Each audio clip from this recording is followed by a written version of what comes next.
KBS 1라디오 김성환의 시사야.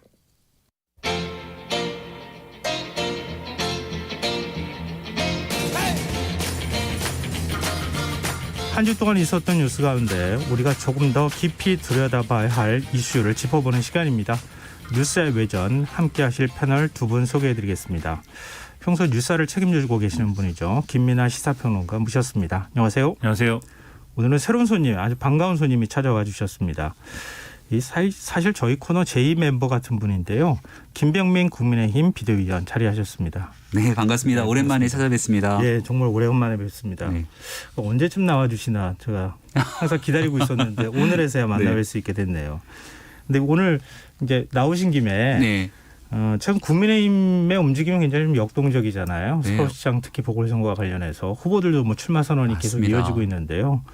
좀 내부 사정을 좀 자세히 좀 청취자분들 매일매일 뉴스들이 많이 변하고 있는데 네. 아무튼 오늘 시점에서 제일 따끈따끈한 소식들을 전해드리겠습니다. 알겠습니다. 기대를 좀 해보겠습니다. 지금 그러지 않아도 뭐 지금 서울시장과 부산시장 재보궐선거를 한 석 달여밖에 지금 남겨두지 않은 상황인데요. 그 야권 쪽 움직임이 훨씬 더 좀 여권보다는 좀 역동적이기도 하고 좀 빨라지고 있는 건 분명한 것 같습니다.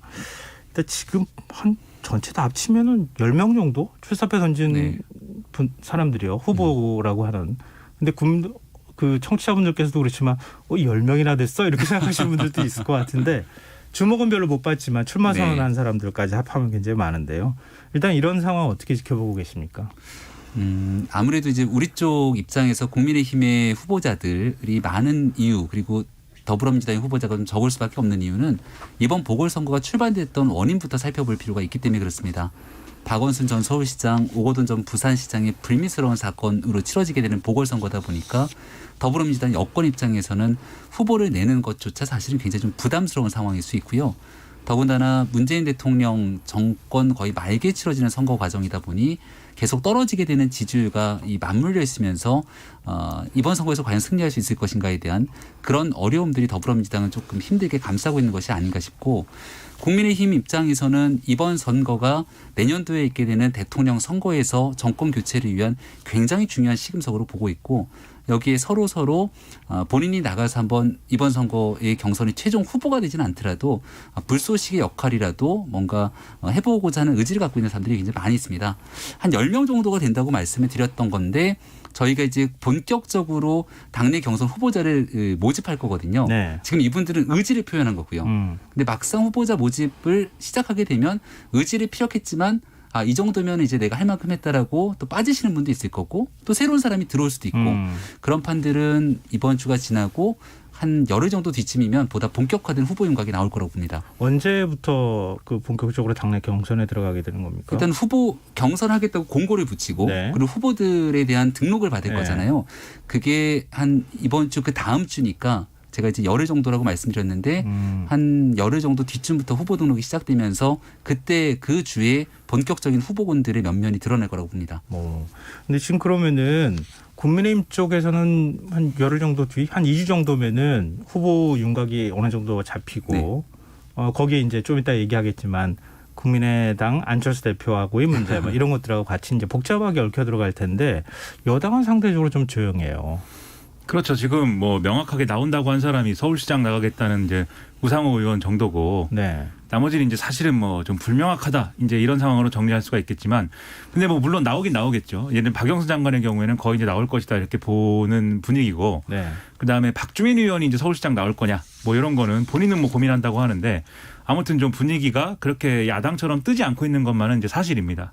이게 말씀하신 대로 이제 국민의힘은 어쨌든 이 선거가 대권하고 연결되는 부분이 있다 보니까 상당히 절박함이 있는 거죠. 지금 상당히 이제 좀 지난 총선의 결과도 좋지 않고 정치적으로 이제 위기에 몰려있기 때문에 이번에 정말 뒤집어 보려면 정권 교체까지 바라볼 수 있는 교두보를 만들려면 우리가 어떻게 해야 되는가. 여기에 이제 고민의 방점이 있지만 여당은 사실 여당의 선거가 이 대권 구도와는 그렇게 좀 면밀하게 이어져 있지는 않거든요.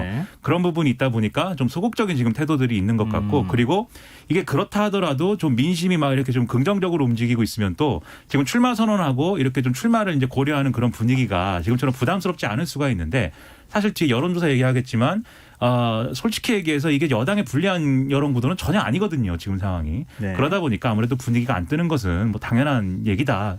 물론 이게 선거가 뭐 결과적으로 지는 선거다라고 말하기는 뭐 그건 저 별개의 문제죠. 네. 선거는 마지막에 가봐야 되는 거니까. 네. 하지만 지금 시점은 이제 그렇다 이런 생각입니다. 네, 김병민 의원하고 그다음에 김민하 평론가의 일단 총괄적인 어떤 전체적인 평가를 좀 잠깐 들어봤는데요. 일단 조금 더 세부적으로 내용을 좀 하나씩 들어가 보도록 하죠. 일단 그 모든 선거는 다 그렇지만 지지율로 수렴한다. 뭐 이렇게 또 얘기하잖아요. 이게 지지율이라는 게 국민 여론을 대변하는 것이기 때문에 굉장히 중요하지 않습니까? 일단 오늘 한국갤럽에서 발표한 여론조사 결과를 한번 좀 살펴봤으면 좋겠어요. 김민하 평론가가 조금만 좀 정리해 주시겠어요? 그렇죠. 이건 이제 뭐 늘 말씀드리지만 소장님이 해야 되지만 평론가인 제가 한번 해보겠습니다.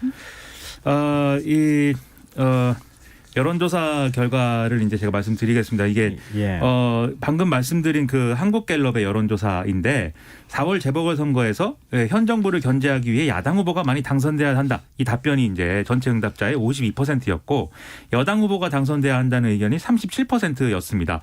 그러니까 사실은 정권 견제론 내지는 심판론이 국정을 좀 뒷받침하자, 국정을 지원하자, 이 국정 지원론보다 사실은 이제 오차범위 밖으로 높았던 그런 것이죠. 네. 그리고 이 각각의 의견들의 이제 구체적인 내용의 성향이나 뭐 이런 것들을 보면 여당이 승리해야 한다. 이 의견은 민주당 지지층 그리고 진보층 그리고 호남 지역 그다음에 연령으로 보면 40대 이 계층에서 상대적으로 많이 나왔는데 40대의 경우에는 원래 이 정권의 이제 강력한 지지자다 이렇게 평가를 했는데 사실 그걸 기준으로 보면 지금 이 조사에서는 약 53% 그러니까 여기서도 아주 절대적으로 뭐 이렇게 표를 몰아주는 그런 분위기 이제 아닙니다. 반반이다 이렇게 봐도 뭐 무방하겠군요. 그렇죠. 예. 호남도 그렇습니다. 호남도 이제 56% 정도인데 물론 이제 과반 이상이고 이 정도면 뭐 탄탄한 지지다라고 볼 수도 있겠지만 또 분위기상 이제 좀 뭐랄까요 과거의 분위기와는 좀 달라졌다 이렇게 볼 수 있는 부분이 있는 것이고 반면에 이제 야당이 승리해야 된다는 의견을 보면은 국민의힘 지지층 보수 성향 그리고 대구 경북 지역 60대 이상 이렇게 좀 나타나는데 상대적으로 다 이제 좀 높은 이제 숫자가 나타나고 있습니다. 그러니까 여기 이제 의견이 좀 강하게 나타나고 있는 것이죠. 그리고 중도층과 서울 지역 여론이 특히 지금 뭐 관건인데 지금 정부를 좀 견제해야 된다. 그러니까 야당 후보가 당선되는 게 바람직하다는 응답이 응답자의 한 58%. 그래서 이제 좀 더 이제 많은 의견이 지금 나오고 있는 것이죠. 그러다 보니까 과거에 총선과 이제 여론조사 총선 당시 여론조사 했던 것과 비교를 해보면 이 여론이 거의 반대로 지금 뒤집어졌다. 이렇게 볼 수 있는 그런 대목이다라고 봐야겠고요. 그다음에 문재인 대통령의 직무수행 평가는 긍정 평가가 이제 전체 38%, 부정 평가가 전체의 이제 55%의 답변이 나와서 이 긍정 답변은 취임 후 최저치, 부정 평가는 취임 후 최고치다. 이런 평가입니다. 그래서 이번 조사는 한국갤럽이 지난 5일부터 7일까지 사흘간 전국 막 18세 이상 1,001명을 대상으로 실시를 했는데요. 이 자세한 내용은 중앙선거 여론조사심의 홈페이지를 참조하시면 되겠습니다. 네. 지금 여당 후보가 당선돼야 한다는 의견이 37%인데 문재인 대통령 직무수행 평가가 38%, 긍정 평가가 거의 비슷하다. 이것도 굉장히 좀 흥미로운 지점인 것 같은데요. 근데 김병민 의원께서 이 여론조사 결과를 어떻게 분석해야 되는지 말씀을 해 주시죠. 그러니까 이게 지난 총선의 기준으로 보면 그러니까 특히 서울 지역에 있는 선거는 우리가 서울에 25개 자치구가 있는데 그리고 49개의 국회의원 선거구가 있죠. 근데 여기에서 강북 지역을 놓고 보면 용산 단 한 곳을 제외하고 모두가 다 졌습니다. 선거 결과를 보고 저희도 적잖이 정도가 아니라 정말 큰 충격에 빠졌었는데 서울 전체 선거구가 그러니까 서울 전체 지역에 있는 많은 선거구가 하나의 선거구처럼 이렇게 엮여 있는 듯이 중앙 정치 여론에 굉장히 깊게 서울 지역은 맥이 닿아있습니다. 그러다 보니 지금 현재 조직이나 구도나 이런 많은 면에서 집권 여당에게 유리한 형국으로 갈 수밖에 없음에도 불구하고 문재인 정부 집권 후반기로 가면서 정부의 실정이나 이런 부분들이 서울시장 보궐선거에서 큰 영향을 미칠 수밖에 없다는 측면이 하나 보이고요. 특히 서울 지역에서 지금 말씀하셨던 40대 같은 문재인 정부의 핵심 지지층이 빠지게 됐던 가장 핵심적인 동력 한 가지 뽑으라면 주저없이 저는 부동산을 꼽겠습니다. 이거는 우리 삶에 관련된 얘기고 과거 문재인 정부 집권 초기에 강남 중심으로 부동산 값이 막 올라갔었거든요. 그때는 상대적으로 부정적인 평가가 있더라도 그래 뭐 있는 사람들이 돈 번 정도지 내 삶과 관계가 없는 정도도 있었는데 이제는 서울 전역에 대한 부동산 값이 올라갔고 네. 그리고 추가적으로 임대차 3법 통과 이후에 전세값이 급등하기 시작하면서 여기에 대한 서민들과 시민들의 고통이 가중됐거든요. 이런 실질적인 민생의 측면에서 나타나고 있는 여론 지수들이 많이 작용하고 있어서 전체적인 큰 흐름은 이번에 한 번 정도는 대통령의 2017년도의 권력, 2018년도의 지방 권력, 그리고 2020년에 있었던 총선에서의 국회 권력까지 다 몰아줬지만 이게 변하지 않으니 한 번은 브레이크를 걸어야겠다라고 하는 전체적인 민심이 많이 작동하는 것 같습니다. 네. 중요한 중요한 건 그래서 국민의힘이 잘해야 되는데 그 여부에 따라서 시민 여러분들께서 선택을 하지 않을까라는 생각이 들고요. 근데 여론이라는 게 앞으로 3개월 정도 남았잖아요. 어떻게 또 방향이 바뀔지 아무도 사실 예측하기는 좀 어려운 네. 상황인데 현재 시점으로 분석하자면 이제 그렇다 이렇게 받아들이면 어떨까 싶은데요. 일단 김민하 평론가는 또 어떻게 보십니까? 저도 뭐 동의합니다. 이렇게 이 시점에서 만약에 선거를 치른다라고 할 때 가장 쟁점이 되는 건 사실 이런저런 정치적인 뭐 쟁점들도 있겠지만 결국 이제 민생 경제 뭐 이런 거지 않습니까? 그런 점에서 부동산이 이제 핵심 이슈고 거기에 더불어서 이제 지금 이 시국에 민생이라고 하는 거는 사실 코로나19거든요. 네. 근데 코로나19로 인한 여파가 사실은 지금 수도권을 중심으로 해서 굉장히 이제 경제적인 위협을 굉장히 높인 상황이고 네. 부담을 높인 상황이고 그러다 보니까 자영업자를 중심으로 지금 여론이 많이 악화된 상황임을 또 부정할 수가 없는 것이죠.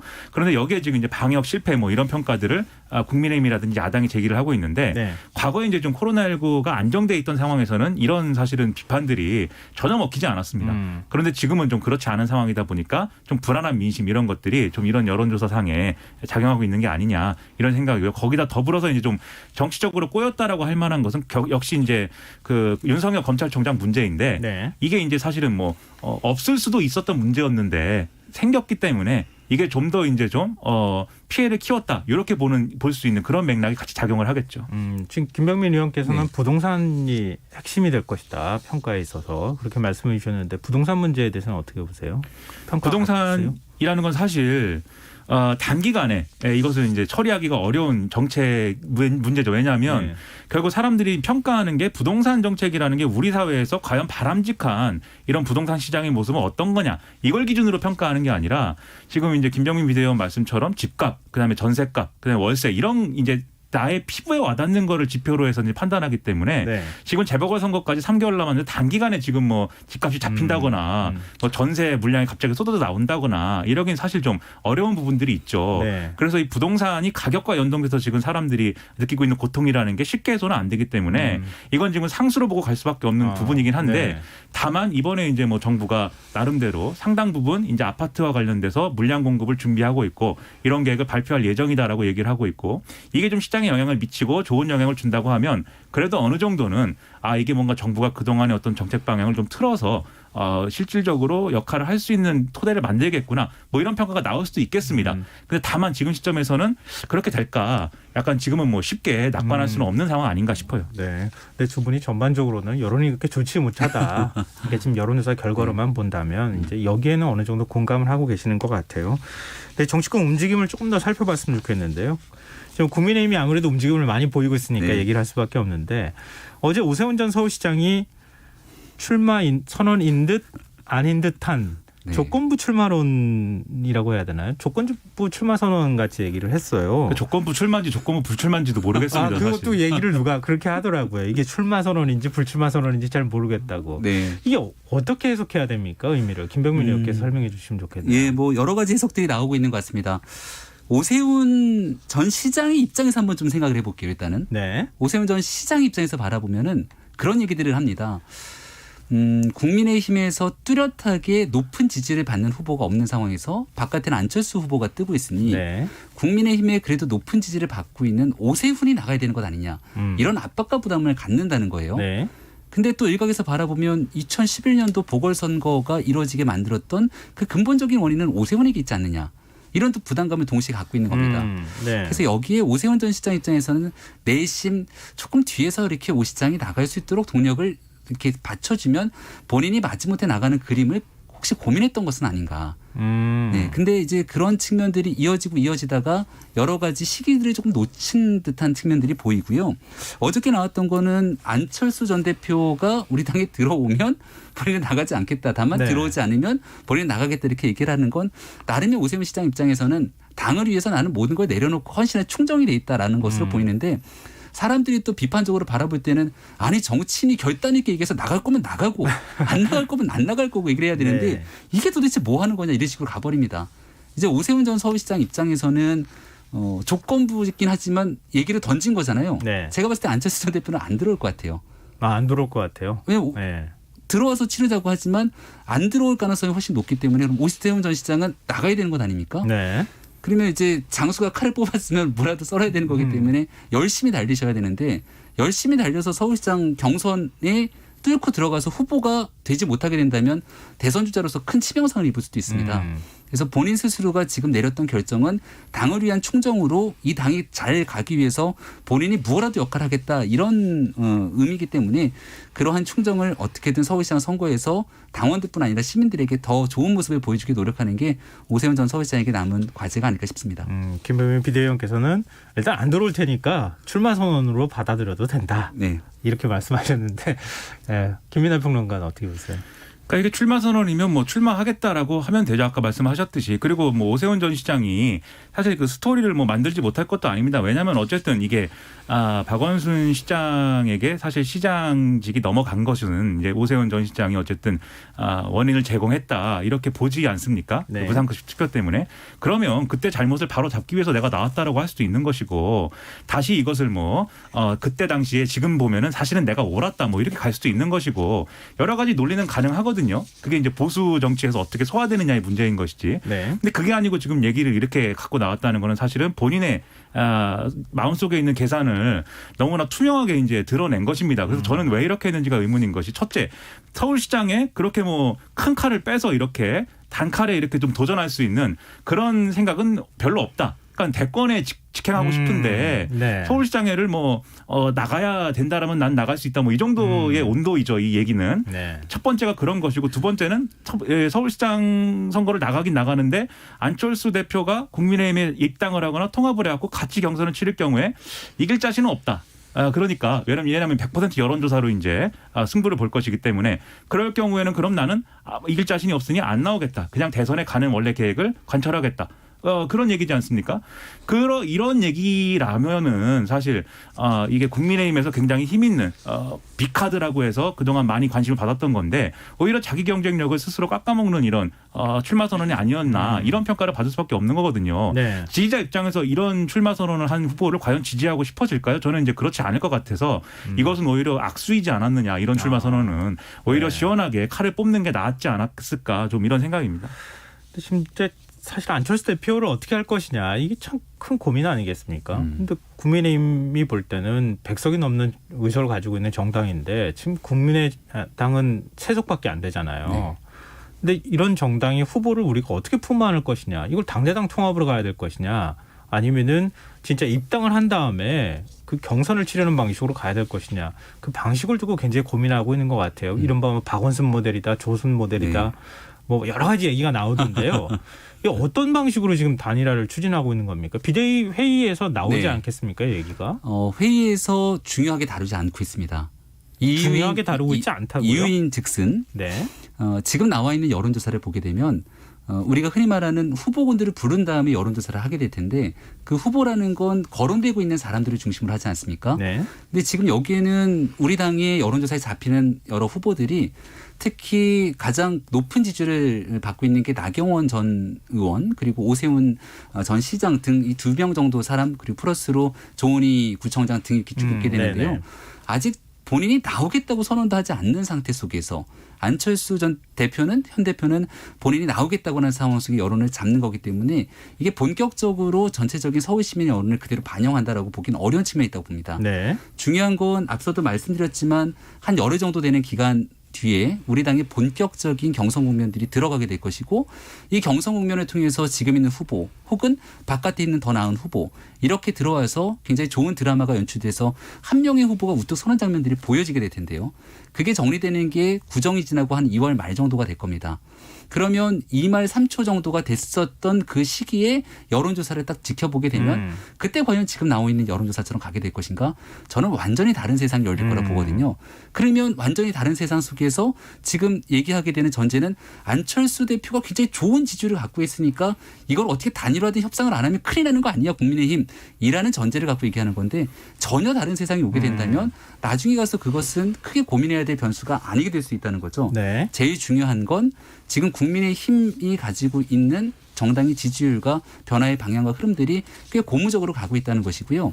아주 만약 2018년 지방선거 때처럼 그때 갖고 있는 정당의 낮은 지지율이나 국민들로부터의 호감도를 갖지 못하는 상황이라면 어떻게든 외부의 단일화에 기대고 매달릴 수밖에 없지만 지금은 상황이 많이 다르다.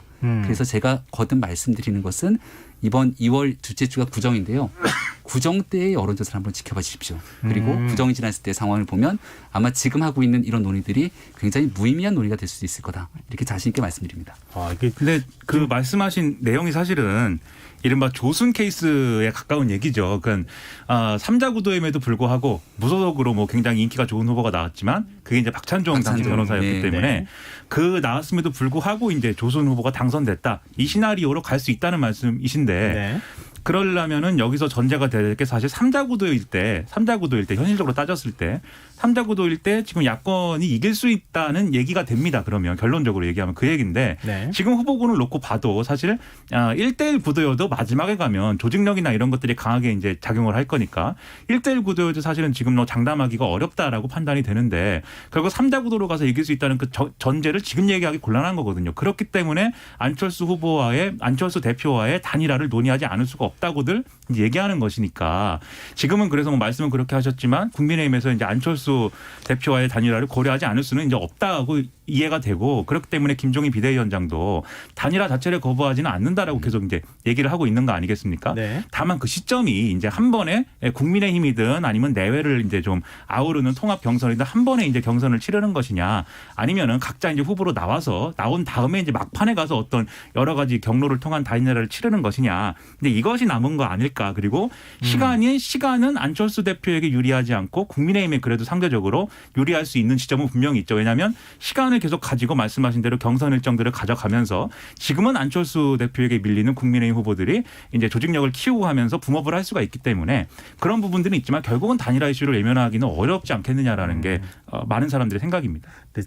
얘기를 세분화하자면은 뭐 굉장히 중요한 지점들이 몇 가지는 있을 것 같아요. 그러니까 말씀하신 것처럼 안철수 대표 지지율이 계속 끝까지 갈 수 있을 것이냐. 그리고 3자 구도가 됐을 때 안철수 대표가 진보나 보수, 중도 어느 쪽 표를 더 많이 가져갈 것이냐. 뭐 여러 가지 사실 고민의 지점이 있기는 한 것 같은데요.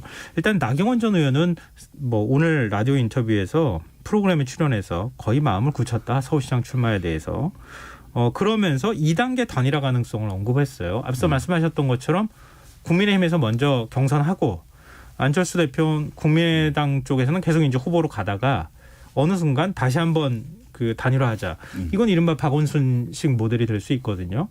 근데 과연 그렇게 했을 때 단일화가 성사되느냐, 또 단일화했을 때 정말 당선 가능성이 그만큼 될 것이냐. 이 부분이 핵심인데 그 부분에 대해서는 의견을 어떻게 갖고 계시는지 한 말씀씩 듣고 넘어가도록 하겠습니다. 안철수 대표가 얘기하고 있는 것도 문재인 정권에 대한 견제, 심판 그리고 앞으로 나아가기 위해서 야권이 뭉쳐야 된다는 의미 얘기를 하고 있는 것이고요. 국민의힘이 바라볼 때도 이번 선거가 갖고 있는 굉장히 중차대한 의미를 굉장히 힘줘서 얘기를 합니다.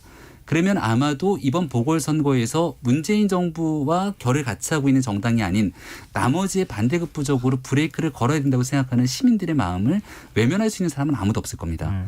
그렇게 힘이 모이기 위해서는 전체적인 여론을 바탕으로 어떻게든 이길 수 있는 방법을 만들어야 된다는 여론이 굉장히 한껏 뛰어오를 것이고요. 예를 들어서 2말 3초 정도가 됐을 때 한 30 정도의 힘을 갖고 있는 사람과 10 정도의 힘을 갖고 있는 사람의 구도는 명확하게 갈릴 겁니다. 그게 어떤 방식으로 귀결될지는 앞으로 남은 한 달 정도 기간 안에 많은 것들이 변하겠죠. 근데 여기에 한 10 정도밖에 되지 않는 힘을 갖고 있는 후보가 나는 끝까지 한번 가볼 거야 라고 달려가게 된다면 과연 여기에서 이번 보궐선거에 의미를 주고 있는 시민들께서 그냥 그대로 지켜보실 것인가? 절대 그렇지 않을 거고 그런 정치적 부담을 갖고 끝까지 갈 사람도 저는 없을 거라고 봅니다. 아주 자연스럽게 3월 초 정도가 되면 모든 것들이 시민 시민들의 뜻에 따라 정리가 될 거고 그런 부분들은 여론조사로서 많이 나오게 될 거거든요. 따라서 제가 거듭 2말 3초론을 얘기하게 되는데 한 달 정도가 대한민국 정치에서 많은 운명들이 결정하는 시기가 될 거라고 봅니다. 일단 뭐 말씀 들어보니까 안철수 대표가 국민의당 입당은 이제 물 건너간 것이다. 이렇게 비대위 안에서도 판단을 하고 있는 거 아닌가 그런 생각이 저희 길은 다 열려져 있는데 일단 안 대표께서 그렇게 긍정적으로 평가를 하고 있지 않으니까. 예. 네, 김민하 평론가. 안철수 대표 입장에서는 국민의힘에 들어가서 이제 경선을 치른다라는 것은 사실은 뭐 사지로 이제 들어가는 거죠. 네. 물론 과거에 이제 뭐 김영삼 대통령 뭐 이런 시절에는 뭐 호랑이 잡으러 호랑이 굴에 들어간다 뭐 이런 얘기도 있었지만 네. 안철수 대표가 지금 그 정도로 할 수 있는 어떤 정치적 조건이 이제 되지 않는 것도 사실이고 왜냐하면은 지금 굉장히 자신의 어떤 새로운 정치적 비전을 시민들에게 설득을 하면서 돌풍을 일으키고 있다거나 이런 게 아니고 이미 이제 기성 정치인의 한 사람으로서 지금 많이 평가가 되고 있는 상황이지 않습니까? 그리고 처음에 그 뭐 안풍 이렇게 불렸던 그런 어떤 신선함도 많이 상실한 상황이고 다만 아직은 이제 거물인 어떤 후보로서의 가치는 있기 때문에 여론조사상이 이제 높게 나오는 것뿐이지 그런 사실들이 많이 없어졌기 때문에 단신으로 뭐 국민의힘에 들어가서 이렇게 경선이나 뭐 이런 것들 지금 국민의힘의 기득권의 구조가 있는 상황에서 아무리 100% 여론조사로 뭐 경선을 치른다 할지라도 그 내부에서 이렇게 뭐 싸워가고 이런 것들은 자신에게 불리한 판일 가능성이 대단히 높죠. 그럼 거기에 들어가서 뭐 승부를 보는 것보다는 외부에서 이제 자기 판을 만들어서 그걸 가지고 국민의힘을 밖에서 계속 이제 흔들어 가면서 자기 쪽으로 끌어가려고 할 것인데 그걸 알기 때문에 국민의힘이 그걸 알기 때문에 계속 안철수 대표에게 끌려가지 않게 하기 위해서 조순 모델도 얘기하고 지금 뭐 마지막에 가면 사실 지금 김병민 비대위원 말씀은 마지막에 가면 안철수 대표 주저앉힐 수 있다 이 얘기인데 이 얘기에 가까운 얘기인데 그렇게까지 말씀을 하시고 저는 왜냐하면 지지율을 보겠다 이 같이 손을 잡고 즐겁게 갈 수도 있죠. 네. 평론가니까 평론가는 뭐 이렇게 막 책임지지 못하는 얘기도 하고 막 아무튼 평론가들은 굉장히 과감합니다.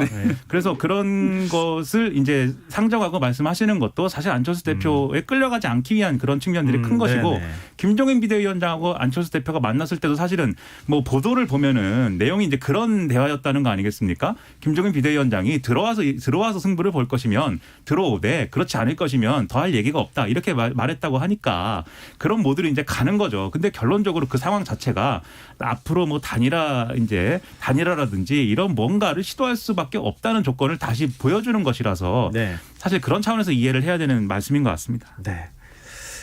두 분 말씀 들어보니까요. 맨 처음에 이제 저희가 얘기 시작할 때 했던 얘기 모든 것은 지지율로 수렴된다. 이걸 생각하지 않을 수가 없네요. 네. 지금 상황에서 어렵다 하더라도 그때 가서 지지율을 볼 때 정말 통합의 대상이 될 것이냐 말 것이냐는 그때 가서 판단하겠다. 또 판단이 될 것이다. 자연스럽게 그렇게 말씀을 해주셨네요. 지금 여러분께서는 KBS 라디오 김성환의 시사회를 듣고 계십니다. 뉴스야 외전 오늘은 김민하 시사평론가 김병민 국민의힘 비대위원 두 분 패널과 함께하고 있습니다. 청취자분들께서 아니 왜 여당 얘기는 안 하나 생각하시는 분들이 있을 것 같은데 본격적으로 여당 얘기 좀 해보죠. 지금 민주당 우상호 의원과 열린민주당 김진애 의원이 지금 뭐 범여권에선 출마 선언을 한 상황인데요. 이제 박용선 중소벤처기업부 장관도 사실 출마에 대한 여론을 지금 밝히고 있는 상황이고요.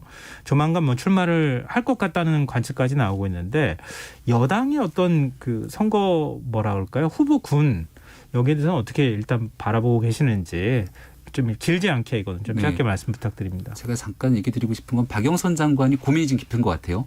2011년도 나경원 전 대표 고민이 될 겁니다. 그 당시에도 나경원 전 의원 입장에서는 약간 어쩔 수 없는 상황에서 후보가 돼야 되니까 나갔던 건데 선거에서 지고 나니까 모든 선거에 책임을 지고 정치적으로 회복하기 어려운 시간을 좀 겪었거든요. 이번 선거도 아마 만약에 후보가 되게 되면 누군가가 선거에서 낙마하게 됐을 때 그 모든 정치적 책임을 다 져야 되기 때문에 가능성이 없게 됐을 때 선뜻 나서기가 좀 부담스러울 겁니다. 저희가 보는 지점 중에 가장 고민 아까 뭐 단일화 얘기 안 하시냐고 얘기를 했는데 제일 고민은 더불어민주당에서 진짜 이 후보로 그냥 내고 끝나는 건가?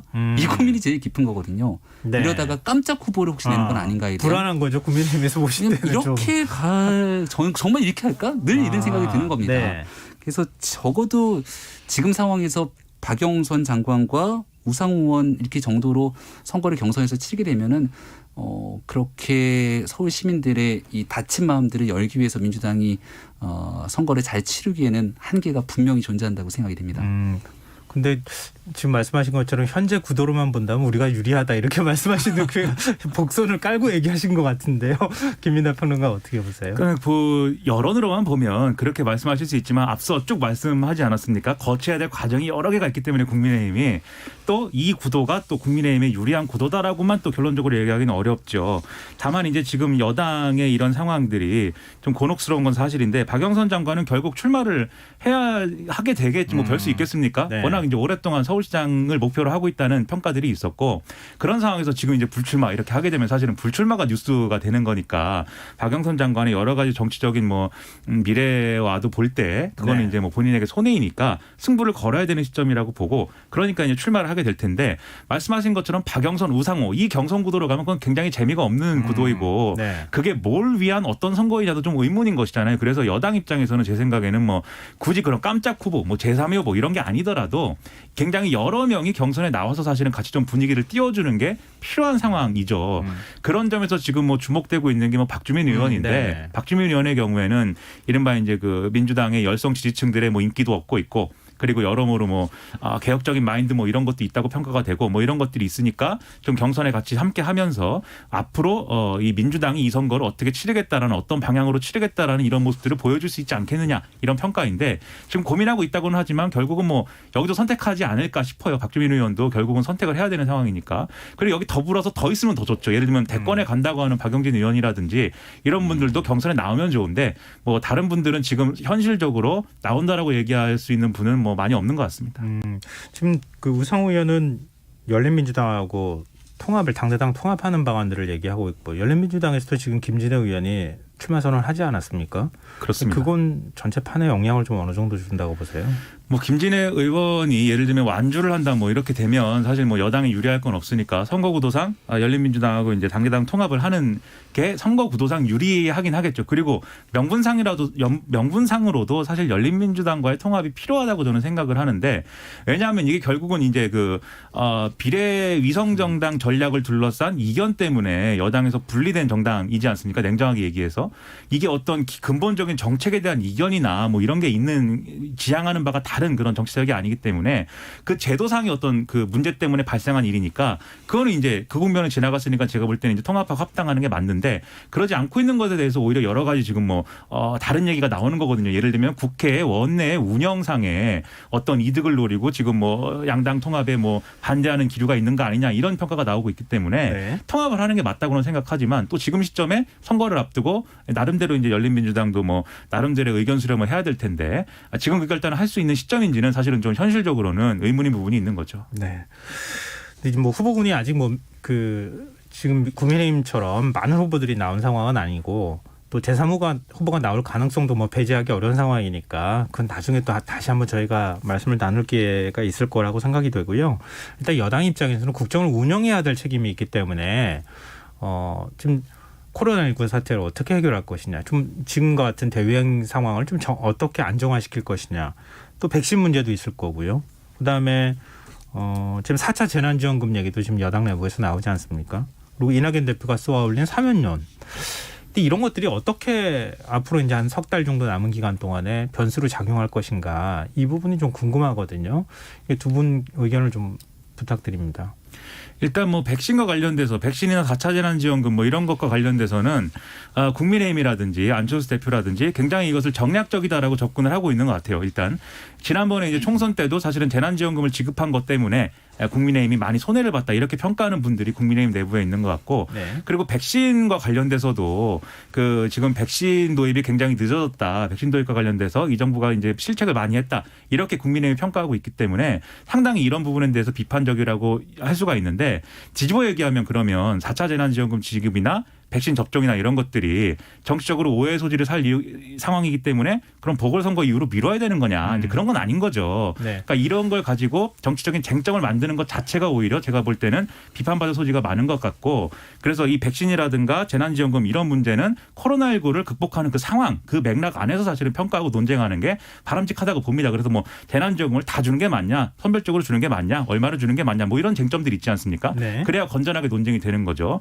그리고 사면론의 경우에 경우에는 결론적으로 얘기하면 이건 이낙연 대표가 쏘아 올린 공이긴 하지만 네. 결론적으로는 여당에 지금 도움이 되고 있는 것 같지 않아요. 일단은 물론 문재인 대통령이 이제 신년 기자회견 통해서 사면에 대한 입장을 좀 밝히면 상황이 좀 나아질 수 있다 이런 구상을 하는 분들도 있지만 이건 근본적으로 정체성의 문제를 이 지지자들에게는 제기하는 거거든요. 네. 지금 이명박 박근혜 보수 정권에 대한 어떤 반대 이런 입장을 가지고 사실은 조직화가 돼 있는데 이게 이제부터는 아니다 화이다 이렇게 되는 것이 사실은 지지자들 입장에서는 쉽게 받아들여지지 않고 중도층 입장에서도 죄진 사람은 형을 다 받아야 된다라는 지금 상황이 더 우세하기 때문에 오히려 사면을 좀 납득하기 어려운 것으로 받아들이는 기류가 많이 있습니다. 그래서 이것은 실책이라고 보는데 악수라고 보는데 굳이 악수를 둬야만 했던 또 이유가 있겠죠. 근데 그거에 대해서는 뭐 대통령의 의지가 실려 있는지 여부는 모르겠으나 그런 맥락에서 뭐 독배를 들었다라고 얘기할 수 있는 부분이어서 이 부분은 결론적으로 얘기하면 좀 상처가 될 것 같습니다. 네. 네, 김병민 시간이 되나요?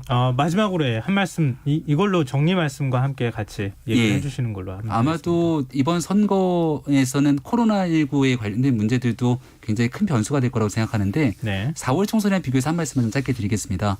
4월 총선이 들어갔던 때는 코로나가 막 시작되는 터널의 입구와 같은 때였던 것 같아요. 컴컴하고 아무것도 보이지 않는 암흑 같은 때 문재인 정부가 그래도 집권을 하고 있는 집권 세력에 의해서 보다 많은 에너지를 갖고 있는 상태의 국민들이 기대고 의지하면서 힘을 실어줬던 것 같은데 그로부터 1년 가까운 시간이 지났습니다. 근데 거기에서 코로나19를 극복하거나 해결하는 과정에 국민들께서 긍정적으로 평가한다면 이번 보궐선거에서 힘을 실어주실 텐데 네. 여기에 대한 평가가 굉장히 미흡하게 나타났거나 고통스러운 마음에 대해서 새로운 선택을 원한다면 아마 야당에게 힘을 실지 않을까라는 생각이 되고요. 네. 그런 부분들이 전체적으로 앞서 얘기했던 부동산 그리고 문재인 정부의 전체적인 국정 운영 능력과 함께 맞물려서 선거에 같이 영향을 미칠 거라고 생각합니다. 네. 네, 다음 주 월요일에 문재인 대통령 신년사가 발표가 된다고 하지 않습니까? 또 거기에서 사면론에 대한 어떤 입장이 나오는가 이게 또 다른 변수가 또 될 수 네. 있을 것 같아서 앞으로 좀 상황을 지켜보면 어떨까 싶습니다. 오늘 뉴스야 외전 여기서 닫아야겠습니다. 오늘 김병민 비대위원 나와주셔서 고맙고요. 저희 김민하 평론가도 늘 우리 식구 같지만 또 나와주셔서 감사합니다. 반갑지는 않지만 네 그래도 있다. 네 제가 있습니다. 네. 네, 오늘 뉴스야 외전 여기까지 하겠습니다. 좋은 말씀 고맙습니다. 고맙습니다.